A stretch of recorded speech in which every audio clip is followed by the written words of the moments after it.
Hi, my name is Michael. I'm about 1/4 into my 20 visit treatment at ABLE Chiropractic.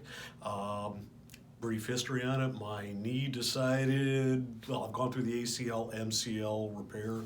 That was about in 2009.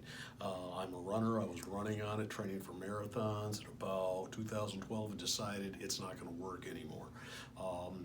With all that relates to that too. The back hamstrings are trying to do the work that the front of the knee's supposed to do, and none of that was working out. I'd been going to other chiropractic services, and that only goes so far.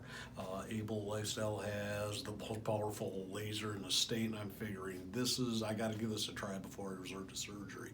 Surgery means we're done running, or at least that's conventional wisdom.